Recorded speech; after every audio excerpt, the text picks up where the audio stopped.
Assalamualaikum warahmatullahi.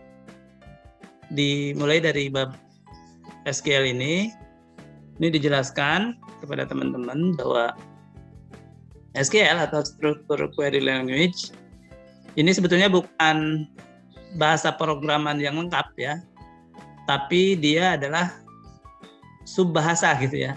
Nah, bahasa keseluruhannya ada di bahasa pemrogramannya. Jadi bahasa SQL ini diinsertkan ke bahasa-bahasa yang lengkap ya, contohnya VBS script ya, VBScript, kemudian Java ya, atau C++. Nah, ini dikembangkan oleh IBM tahun 1989 ya, tahun 89 86 ya. Dan kemudian menjadi standar nasional di Amerika ya. Tapi standar nasional di Amerika ini kemudian juga menjadi standar nasional, standar di seluruh dunia. Nah, yang ini yang diterapkan secara luas adalah yang perkembangan tahun 92. Meskipun SQL-nya sendiri berkembang terus ya, tahun 2006, 2008, dan terakhir 2011. Saat buku ini terbit tahun berapa ya? Nggak tahu, mungkin sekarang ada lagi ya, sudah buku ini terbit. Nah, terakhir ini ada SML gitu ya, juga dipakai di big data dan seterusnya. Itu kemudian, nah ini text oriented ya, jadi kita mengetikkan di script gitu ya, sintaks tertentu nanti diproses gitu. Nah, tetapi perkembangan terbaru kan ada bahasa itu yang jenisnya Graphical User Interface ya, GUI. Nah, oleh karena itu SQL yang text oriented ini di beberapa program kemudian dibikin versi GUI-nya ya, versi Graphical User Interface-nya. Jadi kalau GUI itu dia pakai ini ya, seperti dibikin manual begitu ya, ada pakai geser-geser saja gitu ya, ada gambarnya. Kita proses manual berdasarkan gambar, itu kan lebih mudah biasanya kan, karena lebih gampang dipahaminya gitu ya. Kalau teks itu kan harus ini ya, harus ketat, harus ikut salah nulis saja kan jadi salah ya, keywordnya itu harus benar-benar pas gitu. Kalau gambar kan kita hanya geser-geser saja gambar yang ada ya, sudah dituliskan untuk kita, jadi relatif lebih lebih mudah. Nah, tapi tidak semuanya katanya di sini kan disebutkan product provide GUI tools for performing many of ya, kebanyakan dari tugas-tugas yang bisa dibuat oleh SQL. Nah, tetapi tidak seluruhnya gitu ya, hanya sebagian besar. Jadi kita tidak bisa mengerjakan segala sesuatu dengan graphical tools ini ya. Tapi tetap harus akhirnya membuat sendiri, mengetik sendiri ya.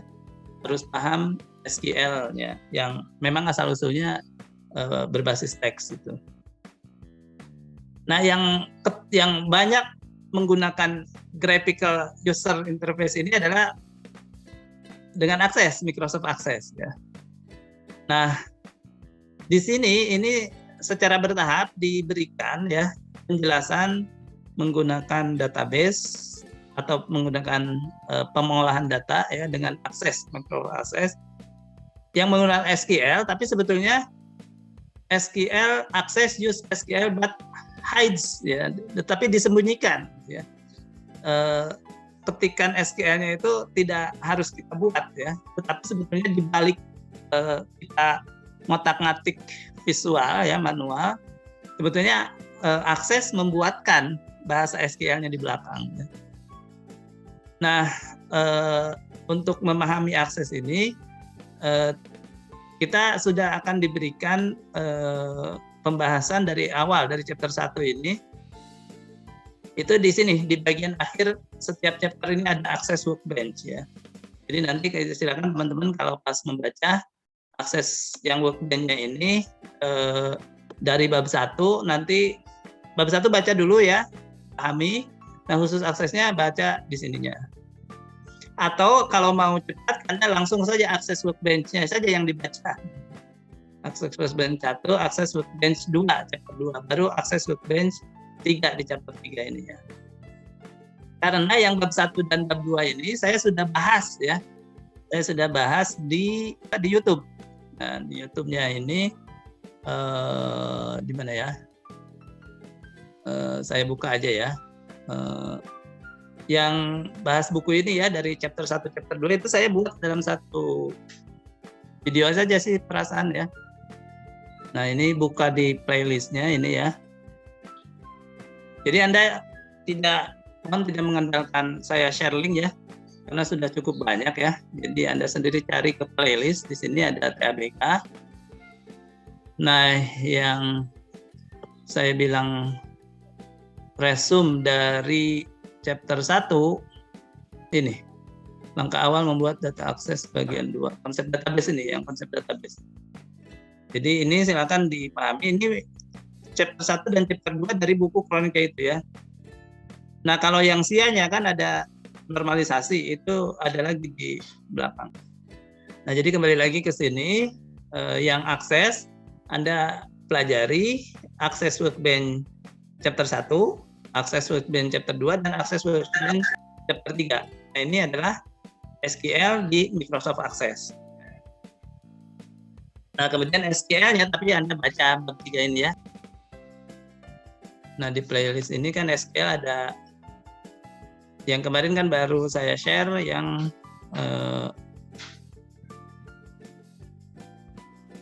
nah, yang part 1 ya, part 1. Nah, part 2, part 3 ini yang sudah membahas yang SQL-nya yang, nah ini juga kayaknya melanjutkan dari buku Kroenke yang bab 3 nih. Jadi Anda loncat dari video ini, konsep database bagian 2 ya, itu bab 1, bab 2. Nah, kemudian untuk bab 3-nya saya bahas di sini, karena ini kan yang bahas TABK-nya di sini. Part 2 dan part 3 ini sudah bahas SQL-nya. SQL dan kemudian diterapkan di MySQL ya. Ini silakan dipelajari di 2 video ini, part 2 dan part 3 ini. Itu ya. Permisi Pak. Ya. Mohon maaf sebelumnya. Kemarin Bapak cuma ngirim bahan buat latihan aja Pak. Jadi bukunya belum dikirim sepertinya Pak. Iya, ya bukunya kan baru saya bahas sekarang nih. Nanti tadi saya sampaikan akan saya share ke belakangan ya. Supaya teman-teman tidak kalau sudah ada bukunya terus pas saya jelasin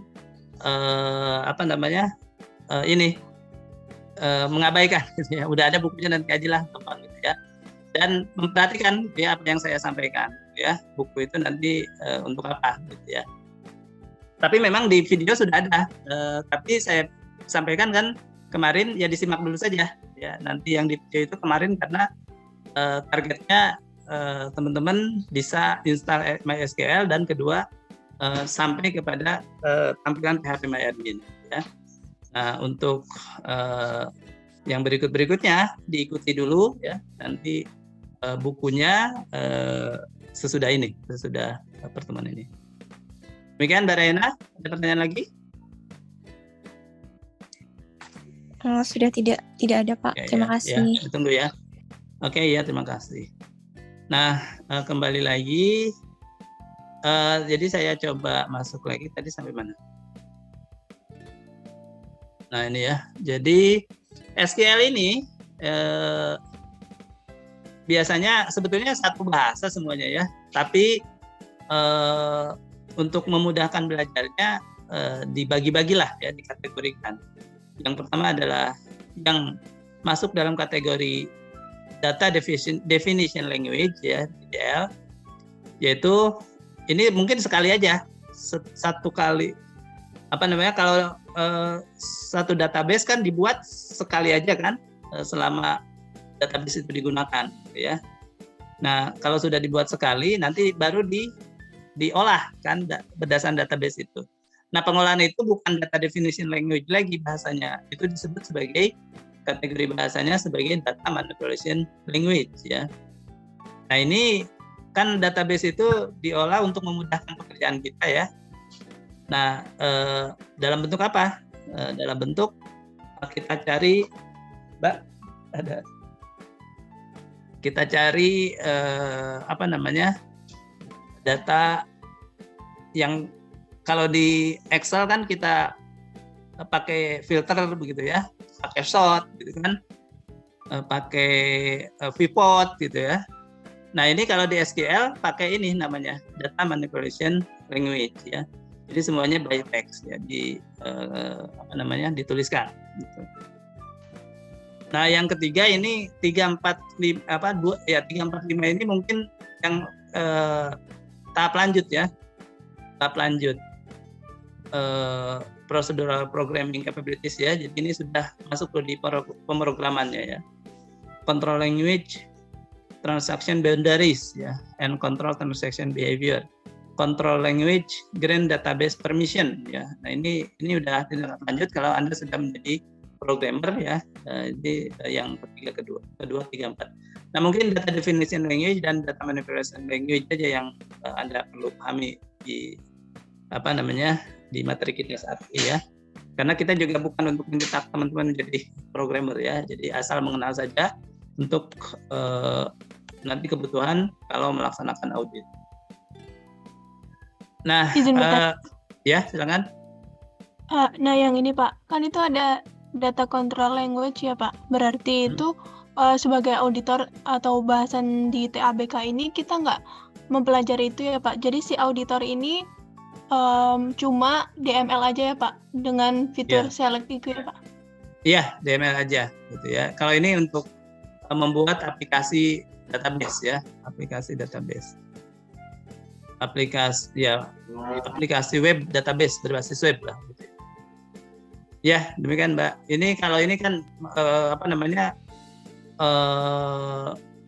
Ini user ya, ada user operator, user administrator begitu kan.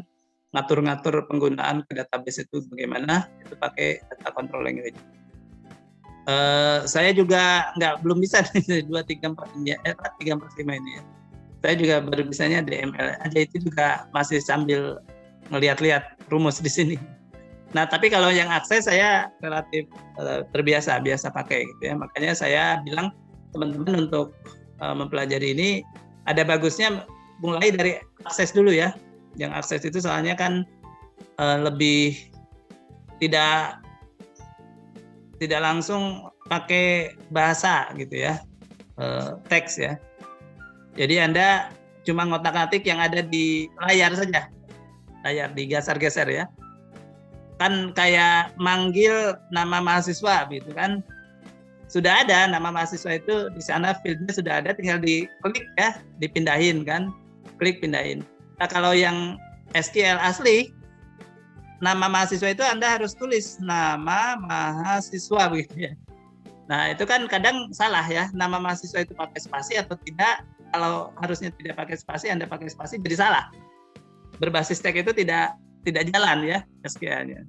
Nah kalau berbasis grafis tadi ya, dengan Microsoft Access berbasis grafis, Anda tidak harus mengetik gitu ya, karena sudah ada, tinggal Anda pakai semua field itu sudah tidak harus diketik ya, sudah tinggal pakai lah, sudah ada apa namanya, sudah disiapkan gitu ya, seperti gambar yang bisa Anda geser-geser saja. Nah itu kan lebih gampang jadinya. Nah tapi saya pengalaman ngajar TABK, beberapa teman-teman mahasiswa itu saya lihat langsung belajar SQL juga pada bisa tuh. Jadi kalau mau tidak belajar akses dulu juga nggak apa-apa ya, langsung pelajari SQL-nya ini. Dengar ya? Salah ini berarti.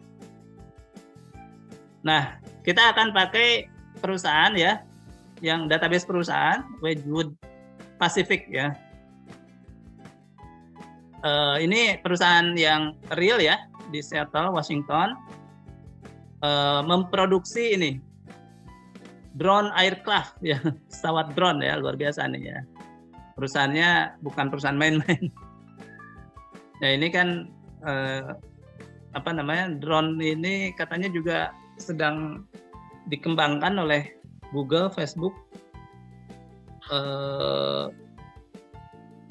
ini memonitor semua ini kita gitu ya.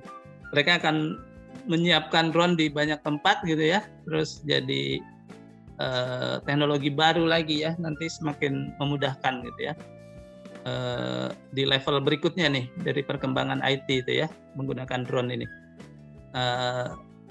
Nah itu tadi kemarin saya baca luar biasa nanti ininya hasilnya gitu ya. Jadi sudah benar-benar artificial intelligence ya, itu menggunakan drone ternyata terobosannya. Nah ini salah satu perusahaan drone ini menjadi bahan belajar kita ya. Nah mereka memproduksi drone 3 model ya, Alpha 3, Bravo 3, dan Delta 4 ya. Itu berdasarkan hasil research and development dari perusahaan ya. Nah kemudian the company berlokasi di 2 gedung ya. Jadi di kantor di kantor mereka lah ya, ada 2 gedung. Yang gedung pertama adalah untuk administrasi, legal, finance, accounting, human resource, sales, dan marketing department. Dan kemudian gedung kedua itu untuk sistem informasi, research and development, dan departemen produksi ya. Jadi 2 gedung dipisahkan, ada gedung administrasi dan gedung produksi lah ya. Nah kemudian database-nya itu yang dimiliki adalah database departemen. Tabelnya ada tabel departemen, tabel pegawai, tabel project, dan tabel assignment ya. Nah tabel departemen ini ada berapa field nih? Departemen name, budget code, office number, departemen phone ya, kalaupun bagian ini. Kemudian employee ya, itu terdiri dari fieldnya employee number, first name, last name, department, position, supervisor, office phone, email address. Kemudian project juga terdiri dari field-field ini ya, menyimpan data-data ini ya. Dan assignment ya, assignment ini mengerjakan project apa ya, siapa mengerjakan project apa, dan jam kerjanya berapa lama. Nah kemudian di sini dijelaskan yang sudah dijelaskan di bab 1 nih. Jadi bab 1 bab 2 ya. Tadi saya bilang teman-teman bagusnya mendengarkan apa yang saya jelaskan ini sudah mengikuti di YouTube saya yang tadi database konsep ya. Nah, mudah-mudahan sudah ada yang mengikuti ya. Jadi saya sekedar ulas sedikit saja ya. Jadi kunci primer dari tabel departemen adalah departemen name. Nah, jadi yang di garis bawah ini adalah kunci primer dari tabel-tabel masing-masing ya. Jadi tabel departemen, kunci primernya departemen name ya. Nah kemudian kunci primer employee adalah employee number kan di garis bawah ya. Kunci primer project adalah project id ya. Dan kunci primer dari assignment adalah project id dan employee number ya. Nah ini, the primary key of assignment is the composite project id and composite employee number ya. Jadi kunci primer itu bisa tidak hanya 1 field ya, tapi 2 field ya. Kalau hours work ya, isi dari assignment ini hours work kan tidak hanya tergantung dari projectnya, tapi tergantung dari siapa yang mengerjakannya. Jadi isi hours work itu tergantung kepada 2 field lain ya, maka kunci primer dari tabel assignment ini adalah 2 field ini, project id dan employee number. Nah ini kunci primer ya. Sekarang kita lihat, kita bahas kunci asing ya. Selain kunci primer ada kunci asing sebagaimana dibahas di bab 1 dan bab 2 yang teman-teman harus mengikuti dulu ya. YouTube kemarin ya. Makanya sebetulnya kemarin saya tidak kasih bahan juga supaya fokus ke mendengarkan YouTube ya, menyimak di YouTube yang sudah saya sampaikan ya. Karena banyak ya. Nah banyak, jadi ada tahapnya ya. Nanti untuk baca buku bisa berikutnya gitu ya. Nah jadi untuk tabel departemen, kunci primernya departemen name ya. Kemudian employee number, project id ya. Nah kemudian in employee and project Nah, di tabel employee dan di tabel project, department is a foreign key ya. Nah, di employee dan project ada field department, ya kan? Nah, field department di tabel employee dan di tabel project ya. Ini adalah kunci asing ya. Apa yang dinamakan kunci asing ya? Sebagian dibahas di YouTube yang database konsep yang saya sampaikan sebelumnya. Itu adalah tabel atau field ya, yang sebetulnya bukan asli miliknya si tabel ini ya, tabel employee. Ia ada di sini karena ada hubungan ya antara tabel departemen dengan tabel employee gitu ya. Hubungannya adalah satu ke tak hingga gitu ya.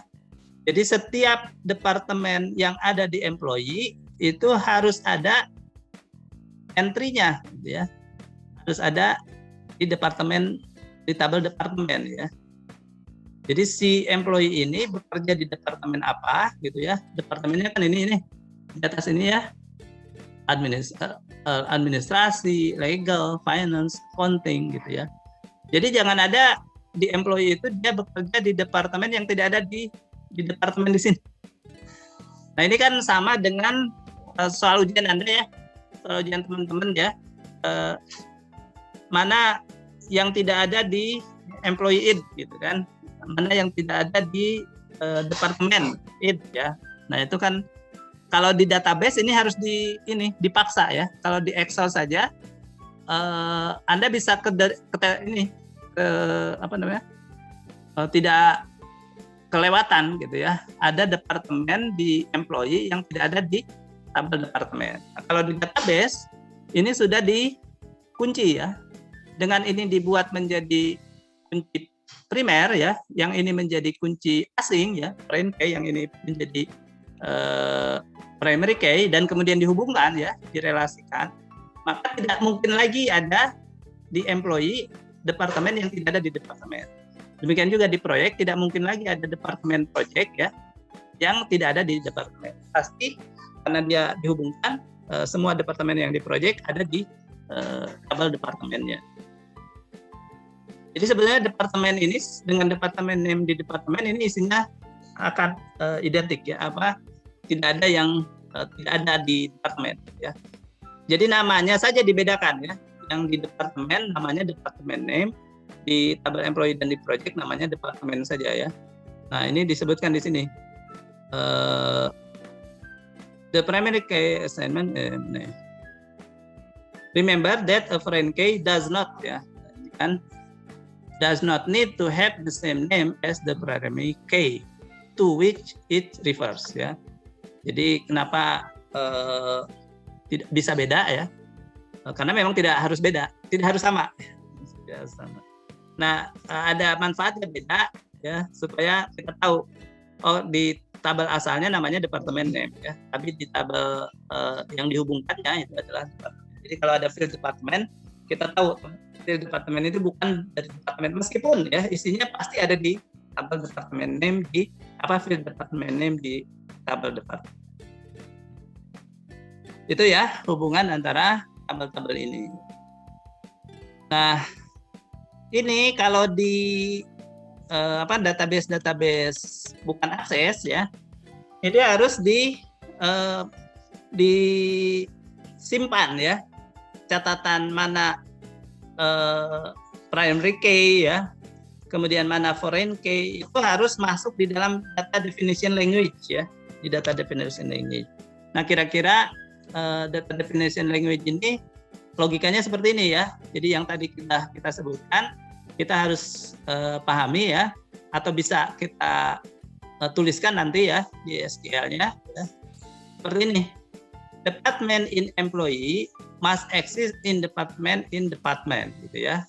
Supervisor in employee must exist in employee number in employee ya. Department in project must exist in department.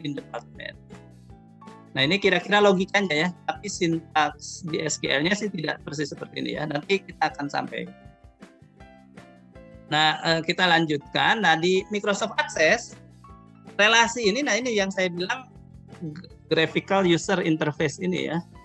Jadi ketika kita merelasikan, kalau di SQL kita harus bikin kalimat ya, kita ketik ketik sendiri, kadang-kadang fieldnya ini kita lupa, kalau salah ketik pasti salah gitu ya.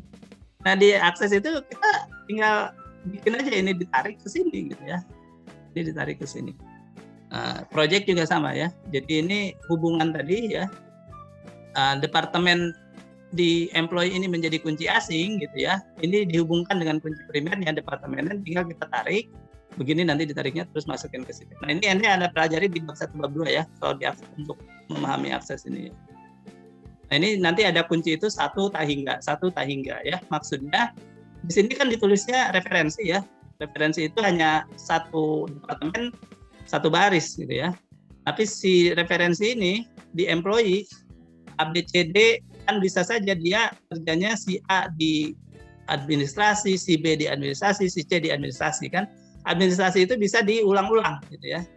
Si D di akuntansi, si E di akuntansi, si F di akuntansi. Akuntansi juga bisa diulang-ulang gitu ya. Kalau di sininya berapa kali? Administrasi itu pasti hanya sekali aja ya. Departemen itu satu departemen administrasi, 2 departemen akuntansi, 3 departemen hukum. Tidak bisa hukum nggak bisa ya. Ini namanya tabel referensi gitu ya. Jadi di sini hubungannya adalah satu, di sini hanya ada satu, si akuntansi itu pasti ditulis satu kali, hukum ditulis satu kali gitu ya. Apalagi tadi administrasi ditulis satu kali, tapi di sini si administrasi, hukum, akuntansi itu bisa ditulis beberapa kali sejumlah pegawai yang berada di departemen-departemen tersebut ya. Jadi hubungannya adalah satu tak hingga gitu ya. Tak hingganya itu maksudnya banyak ya, satu ke banyak. Ini juga sama departemen dengan proyek ya. Di proyek itu satu proyek ada beberapa proyek bisa ke satu departemen saja ya. Proyek A, proyek B, proyek D itu bisa ke satu departemen, sama departemen produksi misalnya ya. Proyek F, GH gitu ya, juga ke departemen yang lain ya. Jadi departemennya itu bisa ditulis beberapa kali di tabel proyek ini ya. Nah tapi proyeknya sih satu kali sih biasanya gitu ya, jadi tabel proyek. Nah tapi kalau assignment proyeknya bisa beberapa kali, employee number juga bisa beberapa kali gitu ya, yang berpasangan ini ya. Asal dua pasang ini, proyek dan employee number, pasti hanya sekali saja. Yang uniknya itu untuk 2 field ya. Makanya assignment memiliki 2 kunci primer. Itu yang sudah dijelaskan juga sih di database konsep sebelumnya. Nah ini yang harus didefinisikan nanti ya pada saat kalau di akses ini tinggal dipilih-pilih saja ya. Kita ngetiknya hanya departemen name, budget code, office number, department phone. Demikian juga yang ini tabel departemen, ini tabel employee ya. Tabel employee juga kita ketiknya employee ini aja, kolom name-nya ini ya. Tipenya ini tinggal pilih. Oke, tinggal pilih ya, nanti diklik terus keluar gitu ya. Pilihannya. Nah, ini silakan diikuti di workbench-nya di bawah ini ya. Nanti untuk bisa memperoleh latihan untuk aksesnya ini. Nah, ini kan baru desain ya, desain tabel. Isi tabelnya, nah ini contohnya. Kalau diakses tinggal diketik saja juga ya. Tapi kalau di SQL ini harus pakai untuk memasukkan isi tabel ini harus pakai kode juga, Ini mudah-mudahan kita bisa sampai mencoba memasukkan desain dan memasukkan isi ya ke PHP MyAdmin yang kita sudah install kemarin ya. Jadi saya sampaikan dulu sampai di sini ya. Nah ini isi untuk employee table, isinya seperti apa? Tadi desainnya, ini isinya ya, isi yang harus kita masukkan ke dalam. Tadi itu desain itu rumahnya lah ya. Kemudian ini kita isikan perabot-perabot di dalam rumah. Nah, gitu ya. Nah, ini kita akan bahas dengan SQL ya. Dengan SQL. Nah, SQL itu bisa otomatis dikerjakan juga diakses gitu ya. Nah, cuma ada disebutkan di sini aksesnya beberapa hal ada yang tidak kompatibel ya.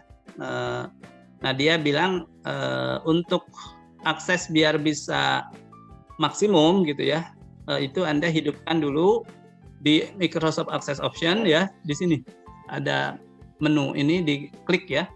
Nah, sehingga nanti aksesnya bukan akses 89 tapi akses 92. Tapi meskipun sudah dihidupkan ini, belum tentu semua SQL tadi bisa juga kompatibel gitu ya. Ada juga yang tetap tidak kompatibel. Nah, jadi dia pendekatannya pakai tetap akses 89. Nanti kalau ada yang tidak bisa dikerjakan di akses katanya akan diberikan tanda ya. Nah, ini contohnya. Does not work with Microsoft Access ANSI 89. Nah, jadi yang ada tandanya begini mungkin di akses tidak bisa dikerjakan, tapi di MySQL, di SQL Server ini tetap bisa Anda kerjakan. Oke ya, saya lanjutkan di sini.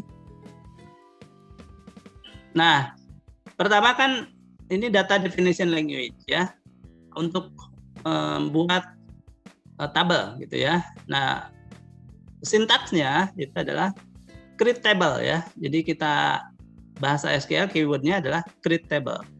Nah, create table apa? Tuliskan new table name ya. Jadi ini bukan new table name ini Anda ganti ya dengan database itu table name-nya apa ya. Nah, kemudian di dalam table name itu kan tadi ada kolomnya apa saja ya. Nah, kolomnya Anda tuliskan di sini ya. Kolom name, data type, dan optional column constraint ya. Nah, baru terakhir nanti kurung tutup, kemudian titik koma ya, jangan sampai lupa titik koma. Nah ini ya, nah ini langsung saja contoh ya. Contoh penggunaan. Nah ini ya, ini contoh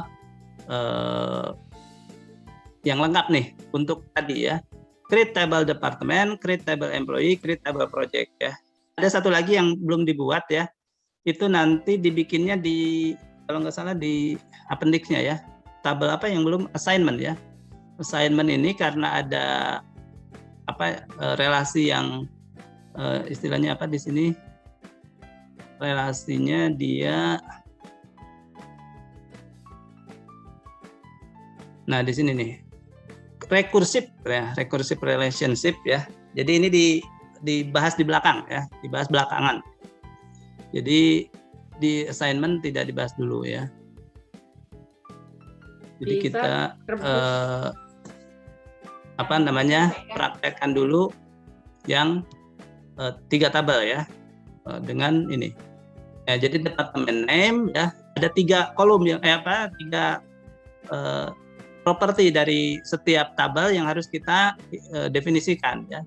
Departemen itu akan terdiri dari kolom apa saja ya. Tapi bukan hanya nama kolom saja yang harus kita definisikan. Jenis ya, jenis datanya apa? Ini karakter dan kemudian di karakter itu berapa size karakternya ya. Digitnya. Jadi karakter 35, karakter 30, 15, 12 ya. Jadi kita harus sudah fix benar nih. Kita mau buat tabel itu tabel apa saja, namanya apa saja. Kemudian jenisnya apa saja, nah mana primary key ya? Dan kemudian kalau bukan primary key harus didefinisikan apakah boleh kosong atau tidak ya. Kalau tidak boleh kosong kita tuliskan not null gitu ya. Gitu dan kemudian nanti sesudah tabel nama tabel ya itu Anda kurung buka ya, diakhiri kurung tutup dan diakhiri titik koma. Nah, ini harus ya wajib nah ini yang sering kesulitan itu, kadang kan kita lupa ada titik koma di sini itu lupa. Nah tapi ini tidak harus di baris terpisah ya. Jadi sesudah satu kolom koma budget code itu bisa di sebelah kanannya. Ya. Kemudian ini juga margin ya. Tab ya, tab ini tidak harus tidak harus diberikan jarak seperti ini ya. Tapi ini supaya gampang dibaca Anda berikan jarak ya. Jadi ini menuliskan yang sejenis gitu ya. Jadi ini diratakan begini tidak masalah ya, jadi gampang membaca. Tapi tidak wajib sebetulnya kalau meratakan. Tapi koma di sini ditutup tanda kurung, di sini dibuka awal kurung buka ya, diakhiri koma ini wajib ya.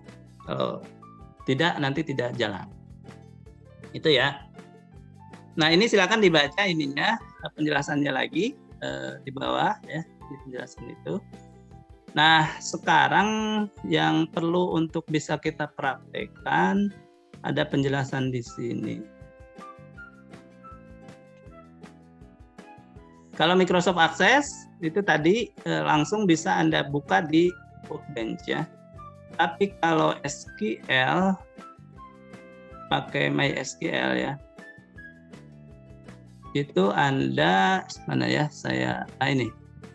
For instruction on how to create a database in Microsoft SQL Server 2016, see Appendix A ya. Di buku ini ada Appendix A untuk Microsoft SQL Server. Saya ada SQL Server tapi saya belum mencoba nih pakai database ini dimasukkan gitu ya. Nah, yang saya ajarkan ke mahasiswa biasanya pakai yang ini ya. For instruction on how to create database in MySQL ya. See Appendix C, Getting Started with MySQL 5.7. Nah, itu jadi ada pakai selain dua ini SQL Server, MySQL, ada pakai Oracle gitu ya. Oracle juga ada di appendix yang berapanya. Nah, nanti saya akan berikan yang untuk MySQL ini ya. Nah, MySQL ini ininya sudah saya buka juga di sini nih ya. Nah, isinya ini ya. Sebetulnya dari mulai install ya. Jadi kalau teman-teman mau pakai MySQL penuh ya, tidak pakai Apache ya, SAM ya, SAM, itu bisa juga. Ya, jadi Anda bisa ngikutin pembahasan di sini. Anda akan menginstal MySQL secara penuh ya. Nah, yang saya sampaikan adalah pakai PHP SAM ya, MySQL dan PHP MyAdmin disatukan di situ ya. Supaya tidak ribet pakai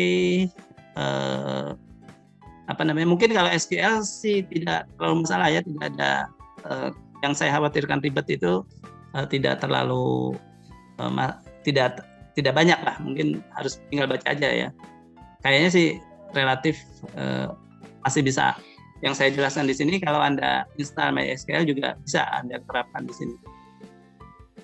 Nah, di sini kalau ini menjelaskan pertama install MySQL saja ya, tidak pakai PHP MyAdmin. Nah, tapi kemudian juga sesudah install, nah yang berikutnya adalah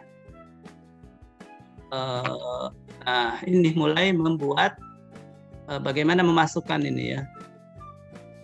Nah, creating MySQL database. Nah, kira-kira di sinilah kalau sudah install Anda buat ini, ngikutin ini ya. Halaman berapa nih? Halaman C22. C22 ini ngikutin dari sini nih. Nah, tapi saya juga sudah lupa nih. Mudah-mudahan nanti bisa masih bisa ya. Saya lupa itu apa memang saya harus bikin skema dulu ya, dulu itu atau langsung pakai. Nah, Anda nanti tinggal impor nih. Saya sudah ada. Bukan impor ya. Jalankan. Ini di copy. Ya. Ini adalah bahasa SQL-nya ya. Anda copy gitu kan. Terus langsung dijalankan di SQL di run ya. Di run otomatis akan terbentuk tabel departemen, tabel employee, tabel project ya. Nah, apakah langsung bisa jalankan ini atau harus nulis skema dulu nih ya. Di atasnya kan ada skema. Nah, kita coba ya sekarang ya. Nanti saya share, silakan buka dulu PHP MyAdmin, nanti saya sampaikan sesuai dengan yang ada di langkah-langkah di buku tadi ya. Siapa? Ada yang mau nyoba?